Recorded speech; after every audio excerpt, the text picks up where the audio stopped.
हाँ फर्स्ट जी। अटेम्प्ट में मेंस नहीं निकलने का कारण पीएसआईआर था, और लास्ट थर्ड अटेम्प्ट मेरा सिलेक्शन का कारण भी पीएसआईआर था।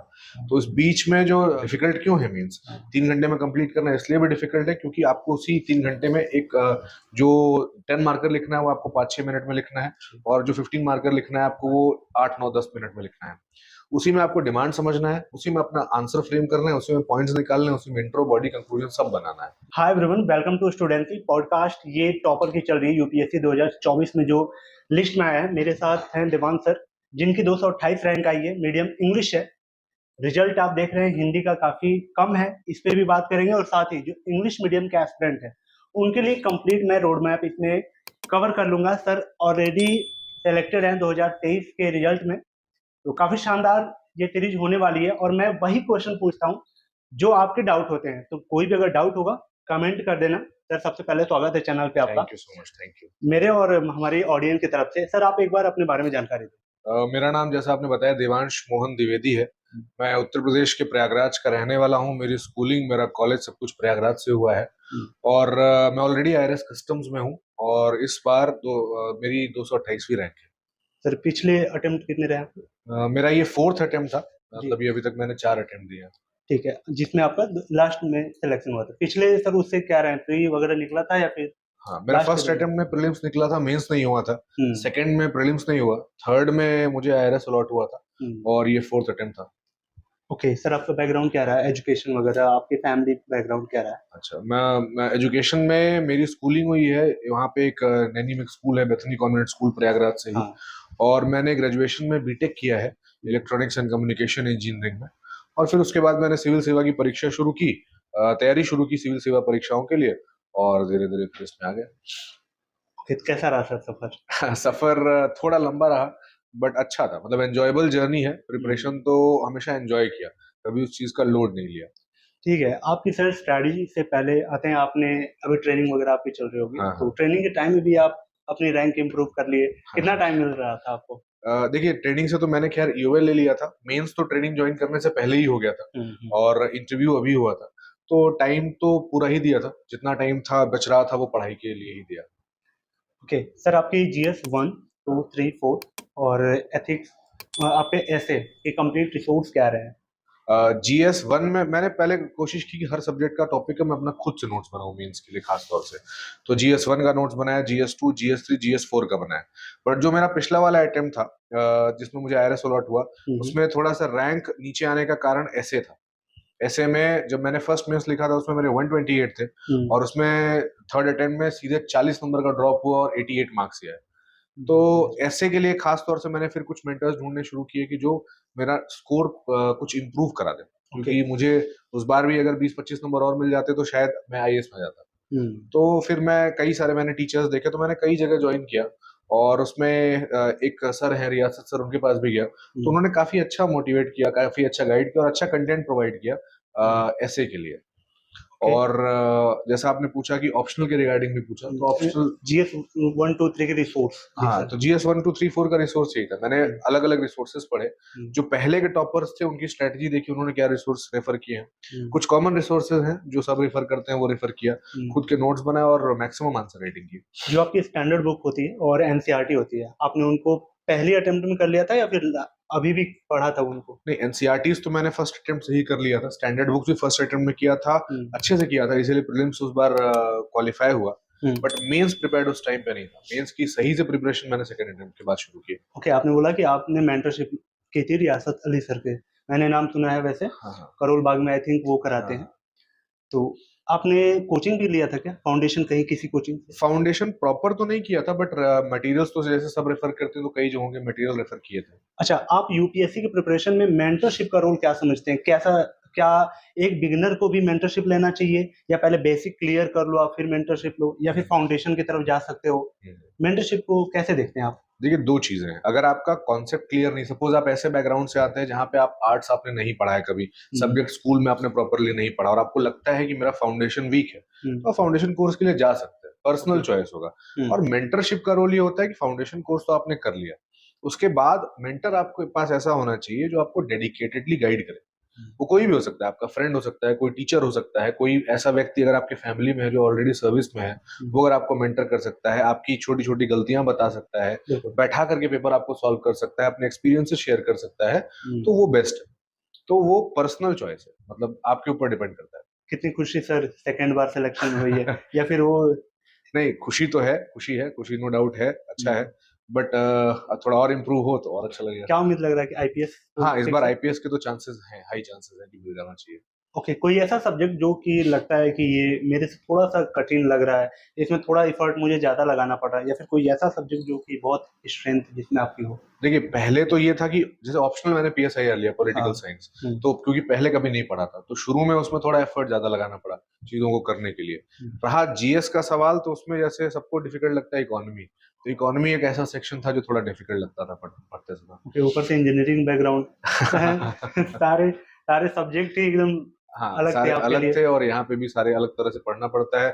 मतलब इंजीनियरिंग बैकग्राउंड से थोड़ा-सा ये भी होता है कि आपको सब चीज़ें शुरू से पढ़नी पड़ती हैं, क्योंकि आपने क्लास 9-10 में लास्ट टाइम हिस्ट्री ज्योग्राफी पढ़ा होता है, हुँ, फिर आप फिर से शुरू करते हो सब चीज़ें पढ़ना, तो ये होता है। ओके, ऑप्शनल आपका पीएसआईआर था, जी। कितना टाइम माँगता है वो?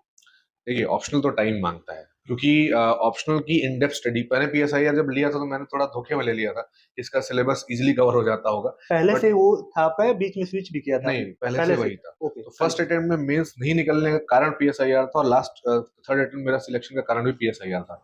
तो इस बीच में जो इसके बीच में जर्नी थी वो ऐसे ही कंप्लीट हुई। ये चीज जो मैंने समझा हुँ, कि आप पीएसआईआर को थोड़ा डेप्थ में पढ़ेंगे, थोड़ा सा उसको समझेंगे अच्छे से और आंसर राइटिंग प्रॉपर्ली करेंगे, तो ही वो एक आपके लिए रामबाण बनेगा। आपने दोनों क्वेश्चन में आंसर राइटिंग के ऊपर काफ़ी जोर दिया। वास्तव में ये जो एग्ज़ाम है लिख के ही पास करने वाला है, तभी आपकी एक अच्छी रैंक डिसाइड होती है। बेस्ट आंसर आप एक फॉर्मेट करते हो, उनके क्या-क्या डायमेंशन होते हैं? देखिए, सबसे इंपॉर्टेंट डायमेंशन किसी क्वेश्चन का होता है, वो होता है डिमांड। हुँ, कई बार क्या होता है कि यूपीएससी देखिए आपसे सीधा सवाल जनरली नहीं पूछेगा, हुँ, कभी आपसे ये नहीं पूछेगा कि 1857 के रिवोल्ट का रीजन बता दो। बिल्कुल। वो एक क्वेश्चन में 3 क्वेश्चन पूछता है आपसे। हुँ, डिफिकल्ट क्यों है मीन्स? हाँ, 3 घंटे में कंप्लीट करना इसलिए भी डिफिकल्ट है क्योंकि आपको उसी 3 घंटे में एक जो 10 मार्कर लिखना है वो आपको 5-6 मिनट में लिखना है, और जो 15 मार्कर लिखना है आपको वो 8-9-10 मिनट में लिखना है। उसी में आपको डिमांड समझना है, उसी में अपना आंसर फ्रेम करना है, उसी में पॉइंट्स निकालने हैं, उसी में इंट्रो, बॉडी, कंक्लूजन सब बनाना है। जी। तो आपको प्रैक्टिस इसीलिए चाहिए कि डिमांड आपको ऐसा हो जाना चाहिए। जब मैंने इतना प्रैक्टिस कर लिया था कि इस अटेम्प्ट जो लास्ट प्रीवियस अटेम्प्ट था उसमें आते आते हुँ, मुझे 10 सेकंड लगते थे क्वेश्चन समझने में कि पूछ क्या रहा है।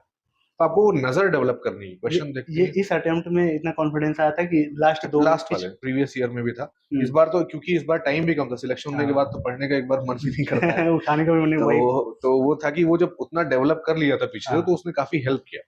तो वो चीज होती है, बस आपको एक नजर बना लेनी है कि मुझे देखते ही समझ में आ जाए कि पूछना क्या चाह रहा है। अब जैसे मैं आपसे पूछूं कोई एक सवाल और आप मुझे गोल मोल जवाब दे, तो मैं क्यों उस चीज पे आपको नंबर नंबर ही नहीं दूंगा? मिलेगा। नंबर आपको मिलता है ब्रेविटी के लिए, ससेंटली आप कितना हुँ, एक्सप्रेस कर पाते हैं, हुँ। कितना आप टू द पॉइंट बात कर पाते हैं, ओ और यही आगे जाके एक ब्यूरोक्रेट से एक्सपेक्टेड भी है।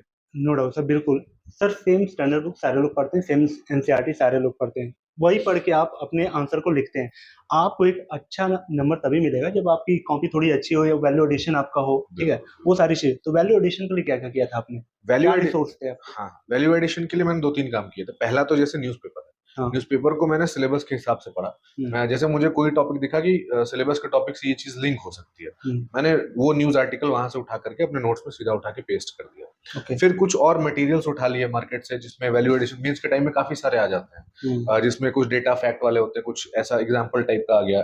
एथिक्स में ये चीज़ बहुत काम करती है। एथिक्स में क्योंकि आपको एग्जाम्पल्स नए लाने होते हैं, हुँ, अलग-अलग तरह के लाने होते हैं। ऐसे में भी इवन जब होता है, जी, तो आपको इस तरह के एग्जाम्पल लाने होते हैं, तो ये इस तरह से वैल्यू एडिशन किया। ठीक। इंटरनेट रिसर्च भी थोड़ा एक इम्पोर्टेंट इसमें था। ओके सर, आप ऑलरेडी सिलेक्टेड थे, फाइनेंशियली फ्रीडम आपको थी। कई लोग 1 बार 2 बार अटेम्प्ट देते हैं, हाँ, आंसर राइटिंग अच्छी नहीं होती है, उनके आस-पास भी वैसे मेंटर नहीं होते हैं या फिर सीनियर नहीं होते जिनसे वो पूछ पाएँ। आपने बोला कि आपने रियासत सर से मेंटरशिप आपने ली थी। हम्म। वो आपको पर्सनल बताते थे, आपके तो दिमाग में था, जिनके नहीं है अपने आस-पास कोई गाइड करने वाला बड़े भाई टाइप के, उनके लिए क्या कहना चाहोगे आप? देखिए, ऐसा है कि आपको एक गाइड तो ढूँढना पड़ेगा, क्योंकि पोटेंशियल हर आदमी में होता है। हुँ, वो एक मिसाइल वाली कहानी होती है कि अगर आप मिसगाइडेड हो तो एक मिसगाइडेड मिसाइल हो, गलत जगह फट जाओगे। तो हुँ, वो होता है कि आपको टाइम लग जाता है। जैसे मेरे पास भी शुरू में मेंटरशिप नहीं थी, मेरे 2 अटेम्प्ट क्यों खराब हुए? हुँ, क्योंकि मुझे नहीं पता था मुझे कैसे चीज़ें करनी है। हुँ। फिर जब कुछ सर्विस के दोस्त मिले, कुछ टीचर्स मिले, उन्होंने बताया चीज़ों को कैसे आपको स्ट्रीमलाइन करना है। फिर पिछले जो आपकी कॉपियाँ थी, अभी की कॉपी में क्या इम्प्रूवमेंट था, पहला क्वेश्चन। दूसरा, जब वो चेक करते थे आप पेमेंट, तो क्या क्या पैरामीटर होते थे उनके चेक करने के कि इनको ज़्यादा नंबर देना है, या फिर आपको पर्टिकुलर वो सेगमेंट बताते थे कि यहाँ वैल्यू एडिशन करना है, थॉट प्रोसेस वो समझाते थे कि इस पर्टिकुलर क्वेश्चन में ऐसे लिखना है, कुछ ऐसा होता था या फिर कैसे माहौल क्या होता था? माहौल यही होता था कि बैठ करके हम लोग पेपर, सबसे अच्छी बात ये थी कि पेपर बैठ के हम लोग एट लेंथ कितने डिस्कस लोग? करते थे। मतलब मैं और सर के साथ जनरली बैठ जाता था। अच्छा, पर्सनल लेते थे क्या? पर्सनल ही चाहिए था, क्योंकि देखिए क्या होता है जनरली कि जो बाकी सारे जहाँ पे बहुत सारे बच्चे लिख रहे होते हैं वहाँ कौन चेक कर रहा होता है कॉपी, आपको वो नहीं पता होता है कि वो तो ओपेसिटी होती है वहाँ पे। तो मैं हमेशा मैंने इस चीज़ पे स्ट्रेस किया कि मुझे कोई ऐसा आदमी मिल जाए जो मेरा 1-on-1 एनालिसिस कर दे, और थोड़ा मतलब अगर कोई एक्सपीरियंस आदमी है तो आपको फिर बेहतर बता पाता है। तो वो होता था कि बैठ करके एक बार हम अपनी गलतियाँ डिस्कस कर लेते थे। तो मुझे जैसे सारी चीज़ों पे तो मैं भी एग्री नहीं करता था, जैसे मुझे लगता था कि हाँ ये पॉइंट सही है, और मुझे भी लग रहा है कि हाँ मेरा गलत है, तो मैं उस चीज़ को इनकॉर्पोरेट कर लेता था। ओके, कैसे लग रही वीडियो कमेंट करके बताना। अगर कोई क्वेश्चन छूट रहा मुझसे कमेंट कर देना, जब मैं किसी अगले टॉपर से मिलूँ तो वो आपका क्वेश्चन पूछ लूँ, तो कमेंट करते चलना। अगर आज आपका पहला अटेम्प्ट था, इस बार जब आप ये रोड आपका, मैं 4 साल का हो गया, एक्सपीरियंस के आधार पर जाना चाहूँगा, जो न्यूबी है उसको हेल्प मिलेगी अगर सर आज फर्स्ट अटेम्प्ट दे रहे होते हैं, यूपीएससी के सिलेबस को देखते हुए क्या एक्शन लेते हैं आप, कैसे तैयारी करते हैं आप? मैं अपनी तैयारी में एक मॉडिफिकेशन अगर करता तो ये करता कि पहले मैं मेंस की तैयारी करता। अभी तक मैंने किया था कि मैंने प्रीलिम्स प्रिपेयर किया फर्स्ट अटेम्प्ट में, और सिर्फ प्रीलिम्स प्रिपेयर करता रह गया। साल भर मैंने प्रीलिम्स पढ़ा, प्रीलिम्स दिया, प्रीलिम्स हुआ, बट मेंस पढ़ा नहीं तो मेंस हुआ नहीं।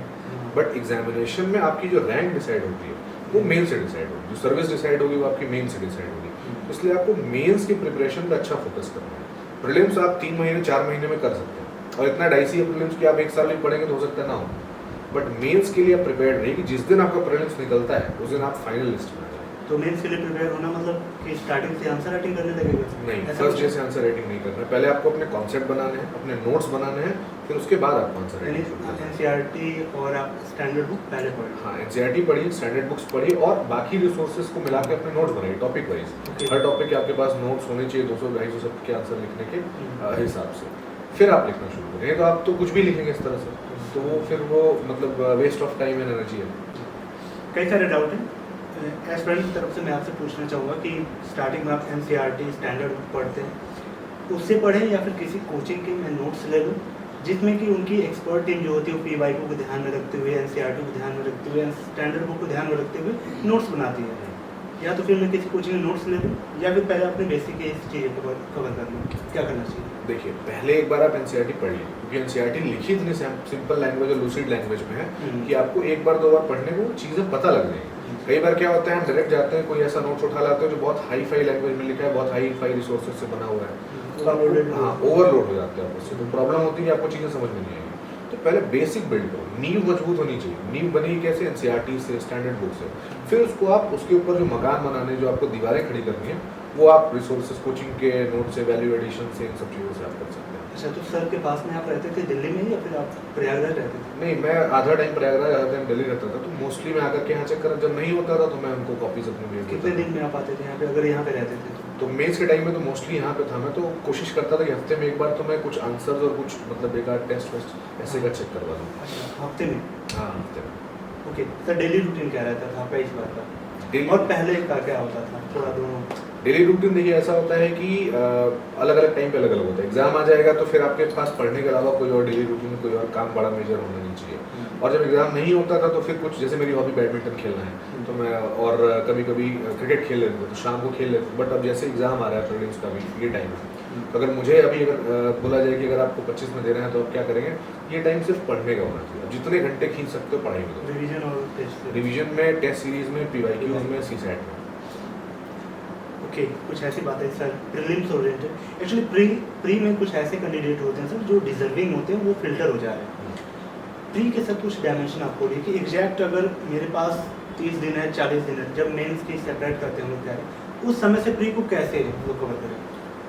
प्री देखिए लास्ट के 30-40 दिनों में जी देखिए, लास्ट के 30-40 दिनों में जैसा मैंने बोला ना, आपको फोकस करना है टेस्ट, पीवाईक्यू, रिवीजन और सीसैट। ये 4 चीज़ें अगर आप प्रॉपरली कर ले रहे हो, बहुत ज़्यादा रिसोर्सेज के पीछे मत भागिए। कि आप अगर पॉलिटी के लिए लक्ष्मीकांत पकड़ रहे हो तो लक्ष्मीकांत और एक एडिशनल करंट अफेयर्स पे स्टिक करिए। ऐसा नहीं कि आप उसके लिए डीडी बसो भी पढ़ रहे हैं, पीएम बख्शी भी पढ़ रहे हैं, 50 किताब पढ़ रहे हैं और आपको फिर एट लास्ट कुछ रिटेन नहीं दे रहा है। तो स्ट्रैटेजी बहुत सिंपल रखनी होती है। आप जितना प्रोसेस को सिंपल रखेंगे, जितना सिंपली करेंगे, जैसे लास्ट टाइम मैं बताऊँ कि मेरे पास पढ़ने के लिए प्रीलिम्स में बहुत ज़्यादा टाइम नहीं था, शायद मैंने मुश्किल से पढ़ा हो, 1 महीने के आसपास ही पढ़ाई की होगी। तो उसमें क्यों प्रीलिम्स होने का रीज़न ये था क्योंकि बहुत सिंपल चीज़ें रखी, टाइम कम था, बस जो चीज़ें पहले की थी, जो स्टैंडर्ड बुक्स पहले पढ़ा था, जो करंट अफेयर्स पहले जिस रिसोर्स से किया था वो कवर किया और सिंपल पेपर देने चले। कॉन्फिडेंस रखना है उन रिसोर्सेज में। सर सब्जेक्ट रोटेशन आप कैसे करते हैं? जैसे एक स्ट्रॉन्ग सब्जेक्ट है आपका, एक वीक सब्जेक्ट है या वीक टॉपिक है आपका, तो एक दिन में कैसे रोटेट करना चाहिए एक न्यूबी को? देखिए, 2 सब्जेक्ट पकड़ के चलिए, जैसे आपने बोला, बहुत अच्छी स्ट्रैटेजी कि आप एक वीक सब्जेक्ट पकड़ो, एक स्ट्रॉन्ग पकड़ो।